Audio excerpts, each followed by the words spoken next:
하나님의 말씀 역대상 16장 34절입니다. 역대상 16장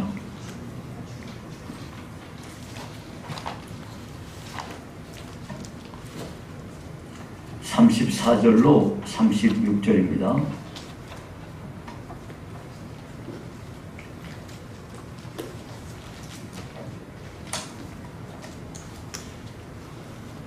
제가 봉독해 드리겠습니다. 여호와께 감사하라. 그는 선하시며 그의 인자하심이 영원함이로다. 너희는 이르기를 우리 구원의 하나님이여 우리를 구원하여 만국 가운데에서 건져내시고 모으사 우리로 주의 거룩한 이름을 감사하며 주의 영광을 드높이게 하소서 할지어다. 여호와 이스라엘의 하나님을 영원부터 영원까지 송축할지로다 하며 모든 백성이 아멘 하고 여호와를 찬양하였더라. 아멘.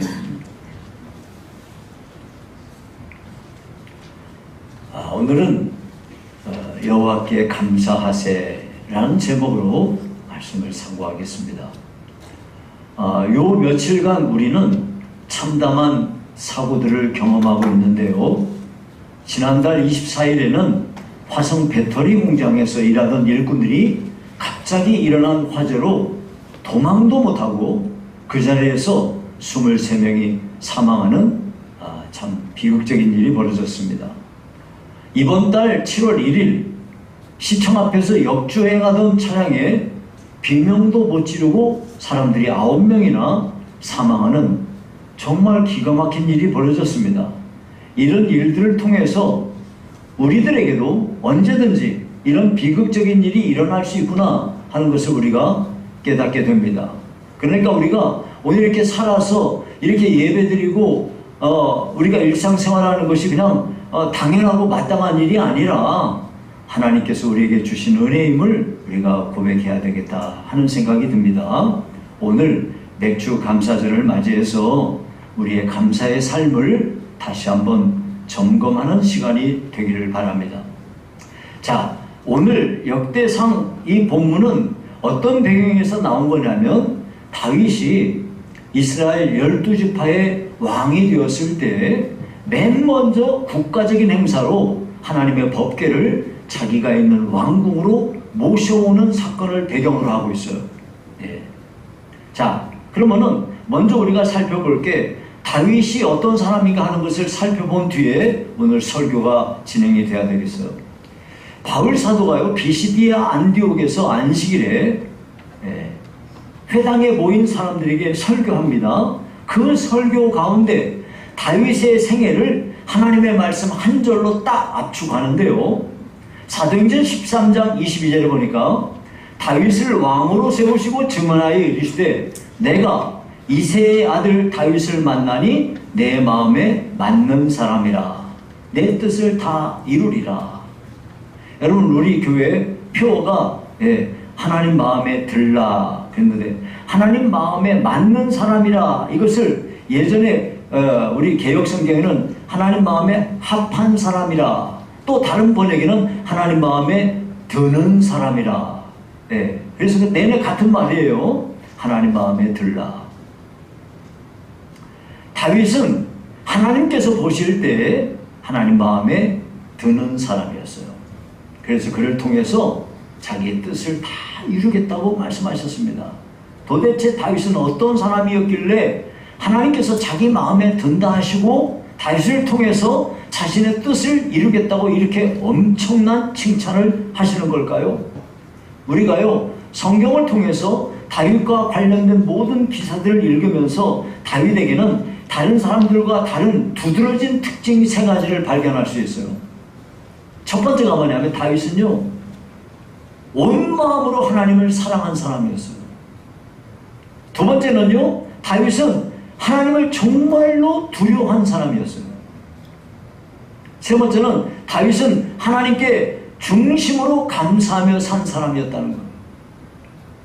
오늘은 다윗의 이 3가지 특징 가운데 마지막 다윗은 하나님께 중심으로 감사하며 산 사람이었다는 것에 대해서 우리가 말씀을 상고하고자 합니다. 자, 그러면 다윗은 어떻게 감사하며 살았을까요? 첫 번째, 다윗은요, 평범한 일상 중에 감사하는 사람이었어요. 평범한 일상. 다윗은 이렇게 목동으로 지내지 않았습니까? 목동. 다윗은 목동으로 지냈기 때문에 여러분, 우리가 좋아하는 시편 23편을 보면 여호와는 나의 목자시니 내가 부족함이 없으리로다. 그가 나를 푸른 초장에 누이시며 쉴 만한 물가로 인도하시는도다. 내 영혼을 소생시키시고 자기 이름을 위하여 의의 길로 인도하시는도다. 여기 보면은 우리가 이제 양떼, 이 목동 생각하면 푸른 초장이 쫙 이렇게 생각이 들어요. 그런데요, 다윗이 살던 유대 땅은요, 푸른 풀밭이 펼쳐진 땅보다는 척박한 광야, 이런 지대가 주류를 이루는 그런 곳이에요. 그래서요, 여러분, 우리가 이제 창세기에 보시면 야곱의 아들 요셉이 아버지 심부름으로 형들 가서 일하는 거 이제 가서 보러 갑니다. 형들이 양을 치러 갔어요. 헤브론에서 세겜까지 갔다고 그랬어요. 세겜으로까지 찾으러 갔어요. 그 거리가 무려 얼마 되냐? 100km나 되는 거예요. 세겜까지 갔는데 없어. 사람들한테 물어봤더니 도단으로 간다고 그러는데 그냥 도단까지 갔어요. 이게 얼마 걸리는 거냐? 30km나 걸리는 거리예요. 그러니까 여기만 넘어가면 양들이 먹을 수 있는 풀이 잔뜩 있고 이런 게 아니란 말이에요. 양을 친다는 건 참 피곤하고 힘들고 지치고 위험한 일이에요. 이런 일들이 그의 일상생활이었어요. 그런데 이 다윗은 그가 이렇게 목동으로 지내던 그런 시절에, 그런 평범한 시절에 하나님께 감사하면서 정말 기가 막힌 훌륭한 시들을, 하나님께 감사의 시들을 많이 지어서 하나님께 노래를 부르며 영광을 돌렸습니다. 그러니까 여러분, 이 평범한 삶 속에서 다윗은 감사할 줄 아는 사람이었어요. 두 번째가요, 다윗은 고난 중에 감사하는 사람이었어요. 다윗이요, 그의 생애 가운데 참이 사울왕을 피해서 도망다니며 살았던 그 시절이 얼마나 고통스러웠을까요? 이게 뭐 1, 2년이 아니에요. 16년 정도 되는 이 말도 안 되는 시간 동안에 이 고통을 당했단 말이에요. 이 다윗이 아버지의 심부름 따라서 지금 블레셋과 전투를 벌이고 있는 전장터로 지금 아버지 심부름으로 다윗이 갔다가 거기서 이스라엘 군대를 모욕하는 이 골리앗을 만나가지고 그를 죽이지 않습니까? 이로 인해서 다윗은 단번에 이스라엘의 영웅의 자리에 올랐었어요. 그러나 그것도 순간뿐이고 사울왕의 질투와 뿌리 깊은 오해로 인해서 국가적인 범죄자로 낙인이 찍혀버렸어요. 그 다음부터 다윗은 오랜 세월 동안 정말 고통스럽고 아프고 힘든 시간들, 여러 번 죽음의 위기를 넘기는 고통스러운 시간을 보내야 됐습니다. 이런 내용들을 배경으로 해서 다윗이 많은 시들을 기록했는데요. 시편 57편을 보시면, 자, 여러분, 시편 57편을 보시면 거기 괄호 쳐놓고 이 시가 어떤 배경에서 기록됐다는 걸 거기에 기록하고 있어요. 다윗의 밉담시, 인도자를 따라 알다시엣에 맞춘 노래, 다윗이 사울을 피하여 굴에 있던 때에. 다윗은 혼자 도망다니는 게 아니고요, 다윗을 따라오는 많은 가족들을 비롯해서 막 여러 가지 고통당하고 어려움을 겪고 있는 사람들이 따라다녔어요. 그러니까 우리가 영화에 보면은 뭐 도적대 있잖아요. 도적대. 도적대 그 두목이 있고 그 뒤에 따라오는 사람들 있잖아요. 딱 그런 식이란 말이에요. 이렇게 많은 사람들이 다윗을 따라서 하고 있으니까 사울왕을 피해서 굴 속에 숨어 들어갔어요. 어떻게 굴 속에 들어가지? 그 많은 사람이 몇백 명이나 되는 사람이, 그 이스라엘 땅에는요, 이렇게 그 석회암지대에 이렇게 돼 있어서 굴들이 엄청 많아요. 그래서 넓은 굴도 있고 하니까 그런 굴 속에 숨어 들어갔던 겁니다. 이렇게 어려움을 당하고 있을 때 그는 이렇게 감사의 노래를 불렀습니다. 시편 57편 7절부터 9절에 보니까 하나님이여 내 마음이 확정되었고 내 마음이 확정되었사오니 내가 노래하고 내가 찬송하리이다. 내 영광아 깰지어다 비파야 수금아 깰지어다 내가 새벽을 깨우리로다. 주여 내가 만민 중에서 주께 감사하오며 문나라 중에서 주를 찬송하리이다. 여러분 이게 말이 됩니까? 지금 굴속에 숨어서 이렇게 있는 이 비참한 처지에 자기는 마음을 확실히 정했다는 거예요. 확정했다는 거예요. 어떻게? 나는 하나님께 감사하기로 나는 결심했다 이거. 나는 새벽을 깨우기로 결심해서 나는 하나님께 하루를 맞이하는 새벽을 깨워서 내가 일어나 하나님께 감사하겠다고 그렇게 하겠다고 자기는 확실히 자기가 이렇게 정했다는 거예요. 확정했다는 거예요. 그러니까 이것은 다윗이 이렇게 지금 감사하는 것은 자기의 주변의 환경 가지고는 감사할 수 없어요. 하나님께 이렇게 주어진 지금 상황을 보면은 절망적이지만은 자신은 하나님을 찬송하기로 하나님께 감사하기로 마음을 확실히 정했다는 것입니다. 여러분 또 시편 7편에 보시면요. 그 시편 7편은 이렇게 괄호치고 나와요. 다윗의 시가요. 베냐민인 구시의 말에 따라 여호와께 드린 노래. 베냐민인 구시가 누군지 성경에 안 나오니까 몰라요 우리가. 근데 어쨌든 이 베냐민 사람들이 다윗을 싫어했어요. 사울왕이 베냐민 사람 아니에요? 그리고 다윗이 자기 아들 압살롬에게 반란당해가지고 도망칠 때요.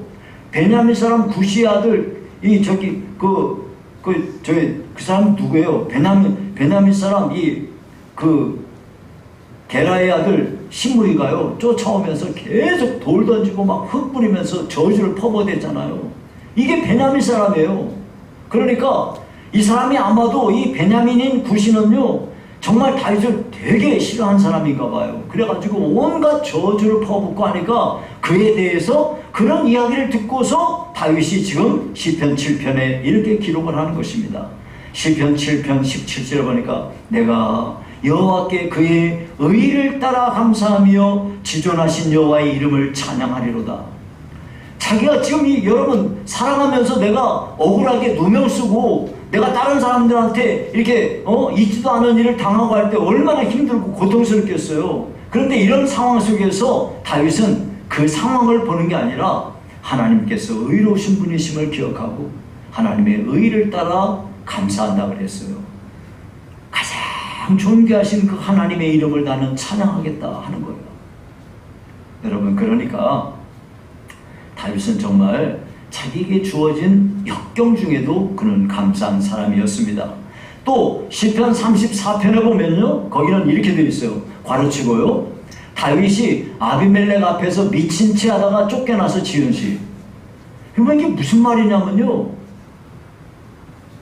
다윗이 사울왕의 그 집요한 추적을 이렇게 당하다가 생각을 했어요. 아이고 내가 이러다가 마침내 걸리겠다. 도망도 한계가 있지. 내가 결국은 사울왕한테 잡혀서 내가 죽겠다. 이렇게 생각해가지고 궁여지책으로 이스라엘하고 원수 나라가 블레셋 아니겠어요?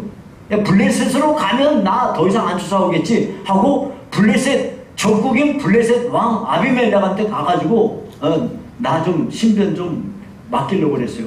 다윗이 혼자만 간 게 아니고 용사들이 가니까 자 용사들이 오니까 내 부하 쌈자라는 부하들 오겠네 해가지고 받아들이겠다 해서 그렇게 간 거죠. 예. 그랬는데 세상에 그 자리에서 아비멜렉의 그 신하들 중에 다윗을 알아본 사람이 있는 거야. 저놈 저 골리앗 죽인 다윗 아니야? 하고 딱 한 거야. 그러니까 딱 그렇게 된 거죠. 아차 이 순간에 다윗은 야 꼼짝없이 죽었다. 그때 다윗이요 순간적인 기치를 발휘해가지고 입에서 개거품을 갑자기 물면서 발작 증세를 보인 거야. 그러니까 아비멜렉 왕이 우리나라에도 미친놈이 많은데 저런 미친놈 당장 내쫓아라 그래가지고 목숨을 거기서 건진 거야. 야, 이 지금 말도 안 되는 이 상황이 끝나고 난 뒤에 이 시를 기록했다는 거 아니겠어요? 야, 거기 시편 34편 1절에 이렇게 기록합니다. 내가 여호와를 항상 송축하며 내 입술로 항상 주를 찬양하리이다. 찬양이 나와요 지금? 정말 이거 말도 안 되는 억울한 상황에서 사울왕한테 쫓겨다니면서 이렇게 고통스러운 삶을 당하고 목숨이 왔다 갔다 하는 이런 위기를 당했는데 하나님께 감사한다고, 하나님을 찬양한다고 그렇게 했단 말이에요. 참 다윗은 역경 중에 감사하는 사람이었습니다. 여러분, 저 일본에서요 올림픽이 열리고 있을 때 어떤 사람들이 집을 개조하는데 도마뱀 한 마리가 못에 박힌 채 허우적대는 걸 발견한 거예요. 그러니까 여러분 이제 인테리어 하면은 이렇게 뭐 나무 놓고 거기다가 공간이 있고 뭐 또 여기다 합판 붙이고 하잖아요.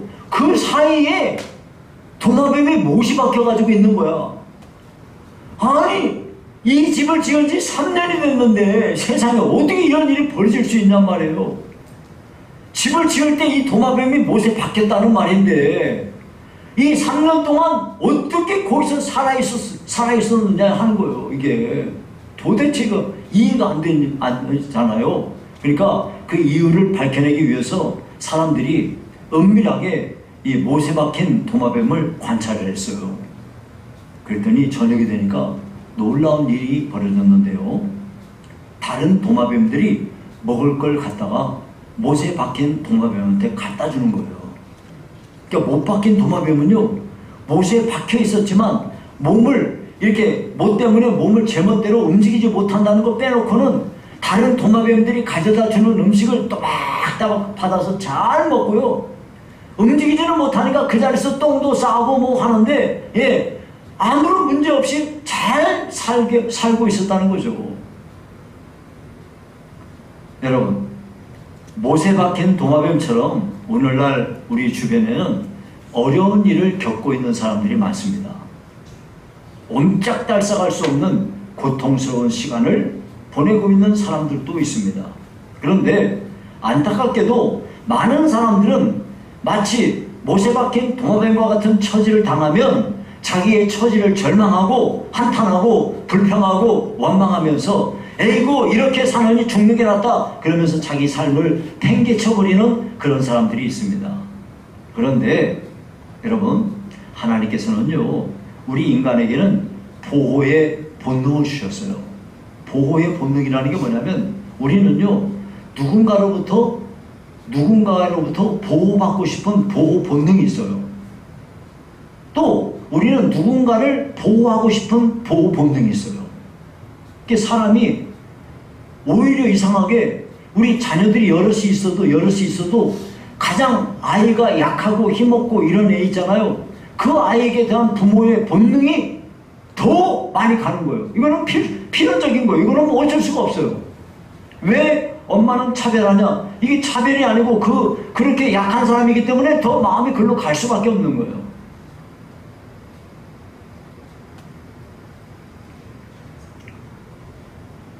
아마 미물에 불과한 도마뱀들도 못 박혀 있는 자기 동료들을 보호하고자 하는 보호의 본능이 일어났던 것 같아요. 더불어 못 박힌 도마뱀도 자기 동료들로부터 보호받고자 하는 본능이 발동해서 이렇게 살 수 있었던 것 같습니다. 그렇게 하다가 3년 동안이나 생명을 보존하고 있었고 마침내 인간의 손에 의해서 못이 빠지고 자유를 얻게 되었던 것입니다. 마찬가지로 하나님께서는 마치 못에 박혀 꼼짝달싹 못하는 자기 백성들을 안타깝게 여기시고 그들을 보호하시는 겁니다. 하나님께서 우리 인간에게 보호의 본능을 주셨다는 말은 하나님은 뭐 하시는 분이라는 거예요? 하나님 자신이 보호의 본능을 가지신 분이에요. 하나님은 약하고 힘없고 연약한 자들을 하나님께서 가장 불쌍히 여기고 그들을 보호하세요. 왜 성경에 보면요, 고아와 과부, 세상에서 돌볼 게 없는 이런 연약한 사람들에게 대해서 주님은 무한한 긍휼을 베풀어 주시는 것을 볼 수가 있어요. 그래서요, 우리 하나님께서는 힘없고 연약한 자들에게 먹을 걸 주시고 살아낼 수 있도록 힘도 주시고 마침내 때가 되면 뭣도 빼내어 주시고 그렇게 해서 자유를 주시는 것입니다. 그러니까 낙심하고 절망하지 마시고 하나님을 의지하시고 하나님이 언젠가는 나를 다 일으켜 세우실 거라는 확실한 믿음을 가지고 여러분이 지금의 고난을 이겨내시기 바랍니다. 그러므로 믿음으로 사는 우리들은 현재의 처지에 낙심하거나 절망하지 말고 하나님께서 나를 보호하신다, 하나님이 날 도와주신다, 이것을 확실히 믿으시고 역경 중에도 감사하는 성도가 되어야 될 줄로 믿습니다. 자, 그럼 이제 다윗은요, 평범한 일상 중에 감사했으며 또 역경 중에도 감사했어요. 나아가 다윗은 형통할 때도 감사했습니다. 이스라엘의 왕이 되었을 때 자기가 비로소 자기가 처음에는 유다 지파의 왕으로 있었어요. 근데 이제 드디어 12지파의 왕으로 등극하게 되었습니다. 그때 다윗은 자기가 왕위에 있으면서 하나님께 맨 먼저 행한 일이 뭐냐면 하나님의 법궤를 자기 왕궁으로 모셔오는 일을 했어요. 그리고 이제 하나님의 법궤를 왕궁으로 모셔오는데 이게 너무나 기쁘고 감사하고 그래가지고 배 에봇을 입고 어린아이처럼 힘을 다해 춤을 춥니다. 어떤 사람은 이렇게 춤추는 다윗을 보고 왕이 체면도 없이 이렇게 우매하게 행한다고 비난하기도 했습니다만 다윗은 그런 거 전혀 개의하지 않고 하나님께 감사를 드렸던 걸 볼 수가 있습니다. 참 다윗은 그러고 보면은 범사에 감사하는 사람이었습니다. 일상생활 중에 감사했지, 역경 중에 감사했지, 잘 될 때에도 감사했지. 여러분, 성도들은요 범사에 감사하는 사람입니다. 데살로니가전서 5장 18절에 보면 이렇게 말씀합니다. 범사에 감사하라. 이것이 그리스도 예수 안에서 너희를 향하신 하나님의 뜻이니라. 범사에 감사하라. 여러분, 이게 범사에 감사가 뭡니까? 범사. 이 범사라는 건 모든 일에 감사합니다, 그 말이에요. 평범한 생활 속에서도 평범한 일 중에도 감사하고 역경 중에도 역경을 당하는 일에서도 감사하고 형통한 일에도 감사한다, 그런 말이에요. 여러분, 우리 중에 많은 사람들은 평범한 일상 중에 일어나는 일들은요 되게 우리가 그렇게 생각하잖아요. 그건 마땅히 그런 일이야 하고 마땅히 그런 일이기 때문에 우리는 감사하지 않아요. 여러분, 평범한 일상 중에 감사하는 사람이 많지가 않다니까요. 너무너무 당연하고 너무너무 이거는 뭐 나한테 그냥 있는 일로 생각을 합니다. 근데 여러분, 가만히 생각해 보면 오늘 우리가 이 자리에 나온 것도 참 감사합니다. 우리는 일상적으로 그냥 예배 자리에 나왔어요. 그런데 우리가 이렇게 예배 자리에 나오게 된 것 자체가 참 큰 은혜고 감사합니다. 물론 여러분 여기 와가지고도 이 자리에 앉아서 딴짓하는 사람이 있는 거 알아요. 하지만 딴짓하지 않고 예배에 집중하고 하나님 말씀에 귀를 기울이고, 야, 이게 정말 감사하다. 난 정말 감사하지 않을 수가 없어요. 저도 매주일 이렇게 설교를 합니다. 근데 오늘 특별히 감사주일을 맞이해서 생각을 해보니까, 야, 참 정말 감사하다. 내가 어떤 사람인데 하나님을 대신해서 설교할 수 있는가? 내가 우리 시흥상보교회가 어떤 교회였는데 내가 이 시흥상보교회 여기에 참, 여러분이 아시는 분은 아실 텐데 우리 창현 목사님은요, 원로 목사님은 온전히 자기만 설교해. 이 자리에 아무도 안 세워. 아시죠? 세우는 거는 누구 세우냐? 저 미국에서 뭐 누가 특별히 뭐 자기가 미국 갔을 때 뭐 해가지고 온 사람, 그런 사람 아니고는 절대 안 세워. 자기 아버지나 어머니 빼놓고는 절대로 세우지 않는다고. 그러니까 예전에 우리 유해석 선교사님하고 제가 교육전사로 있을 때 나는 그런 생각 안 했는데 유 목사님은 항상 나보고 그랬어요. 내가 언젠가 내가 저 자리에 서서 설교한다. 내가 언젠가 저 자리에 설교한다. 근데 사목사님 절대 이 자리에 자기만, 그래서 헌신예배도 모든 헌신예배 강사가 누구예요? 아는 사람만 알죠? 누구죠? 모든 헌신 예배는 매달 마지막 주는 언제나 헌신 예배였어요. 그 헌신 예배 강사는 누구예요? 차 목사님이 못 받고 맨날 거기서 해요. 근데 세상에, 야, 그 차 목사님이 섰던 자리에 내가 서서 설교한다. 여러분은 우리 원로 목사님은 어떻게 생각하실지 모르지만 저한테는 우리 차 목사님은 우리 아버지예요. 영혼의 아버지시고. 예. 참 우리 목사님 참 귀하신 분이에요. 근데 그분을 대신해서 제가 이 자리에서 설교한다. 야, 정말 영광입니다. 여러분, 우리가 평범한 일상 가운데 하나님께 감사할 수 있어야 돼요. 그리고 대부분의 사람들이 어떻습니까? 역경을 당하면요 무조건 불평해요. 그럼 형통한 일 만났어? 그러면 감사하죠. 근데요, 형통한 일 만났는데 감사하지 않는 사람은 누가 있어요? 다 아무나 다 감사하는 거죠. 네. 그래서요, 감사는 언제 해야 되냐? 평범한 일상생활 중에 하나님의 은혜를 깨닫고 감사해야 됩니다. 예. 그리고 형통할 때에도 하나님의 은혜에 감사하며 그렇게 감사를 고백할 수 있어야 돼요. 그래서 시편 116편 12절 그리고 17절에 보면 이렇게 말합니다. 내게 주신 모든 은혜를 내가 여호와께 무엇으로 보답할까? 내가 주께 감사제를 드리고 여호와의 이름을 부르리이다. 그랬어요. 여러분, 우리는 하나님이 내게 베푸신 은혜, 일상적인 매일의 삶이 그냥 마땅하고 당연히 우리에게 주어진 일이 아니고 하나님께서 내게 베풀어 주신 한량없는 은혜라는 사실을 잊지 마시고 일상생활 가운데 감사를 할 수 있기 바랍니다. 근데요, 진짜 감사는 언제 하는 감사냐? 역경 중에 감사하는 거예요. 그래서 오늘 본문 34절에 보니까 여호와께 감사하라. 그는 선하시며 그의 인자하심이 영원함이로다. 이 본문을 잘 보시면요, 여호와께 감사하라 그랬어요. 근데 여호와께 감사하라 하면서 딱 나오는 게 그는 선하시며 그의 인자하심이 영원함이로다 그랬어요.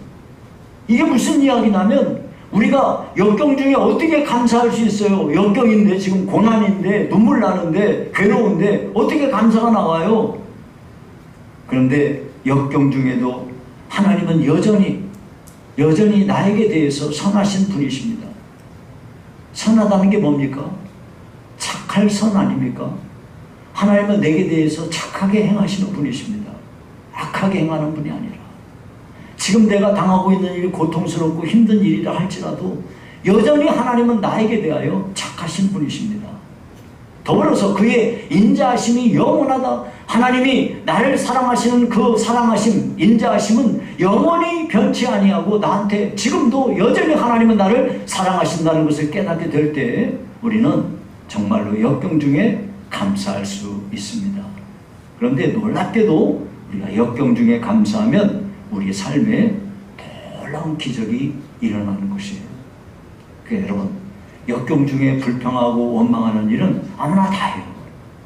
아무나 다 그러죠. 네. 그러나 역경 중에 감사할 때 그게 진짜 감사입니다.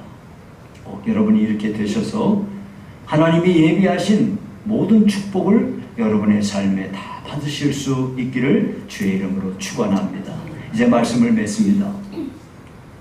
감사는요, 공을 벽에 던지는 것과 같아요. 여러분, 공을 벽에다 던지면 공 어디로 와요? 나한테 다시 와요. 예.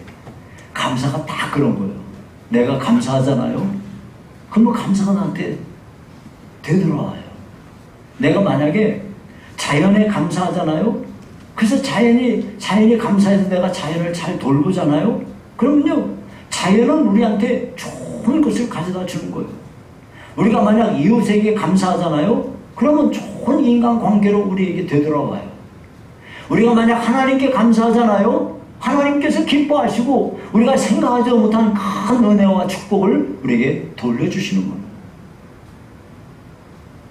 감사하는 사람은 좋은 인간관계에 맺고 사는 거죠.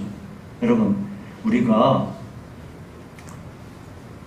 이 인생길을 걸으면서 참 우리에게 중요한 게 뭐냐면 이 관계를 맺는 거예요. 관계.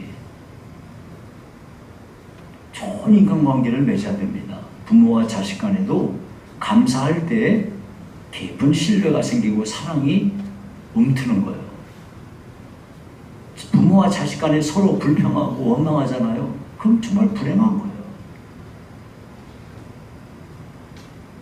우리가 귀한 가까운 친구들 관계에서도 서로 간에 감사하잖아요. 그러면 우정이 더 깊어져요. 신뢰가 쌓이게 되고요. 친구니까 마땅히 나한테 이렇게 하지, 이렇게 하는 게 아니라 친구라도 나한테 이렇게 참 고맙다. 이 고맙다는 걸 표현하고. 여러분, 감사하는 가정은요, 행복한 가정이 되는 거예요. 감사하는 이런 사회는 밝은 사회가 되는 거고요. 반대로 감사가 없는 가정은 어때요? 혼돈하고 어렵고 어둡고 소망도 없고요. 교회가 감사가 없다? 차갑고 메마르죠. 건조하죠. 몸이 건조합니다. 이런 교회는 성장할 가능성이 제로예요. 제로. 우리가 여러 가지 여러분들의 모임이 있습니다만 그 모임 중에 이 여러분의 모임을 가장 활성화시키고 아름답게 할 수 있는 매개체가 뭔지 압니까? 감사예요. 서로 감사하는 거예요. 저 사람은 내가 이러니까 마땅히 나한테 이렇게 해야 된다? 그런 게 어디 있습니까? 절대 그런 착각하지 마십시오. 나한테 사소한 거라도 이렇게 베풀고 힘써주고 하는 것에 대해서 말로 감사할 줄 알고 여러분의 행동으로도 감사를 표현하시기 바라요. 그래서요, 우리는요, 우리의 삶 속에 우리 자신이 감사하는 사람이 되기를 힘써야 됩니다. 그리고 우리는 인생을 살면서 감사하는 사람들을 길러내야 돼요. 우리 가정에서, 우리 일터에서, 교회에서 우리는 감사하며 살아야 될 뿐만 아니라 만약에 내가 가르치는 그런 위치에 선 사람이라고 한다면 내가 가르치는 사람에게 가르쳐야 될 가장 중요한 가치가 뭐냐면 감사를 가르치는 거예요. 감사를 가르칠 때 그 사람을 정말 행복한 사람으로 만들 수 있고 하나님께 영광을 돌리는 사람으로 세울 수 있기 때문입니다. 여러분, 감사는요, 표현되기 전에는 감사가 아니에요. 감사는 무조건 표현해야 돼요. 말로 감사해야 돼요.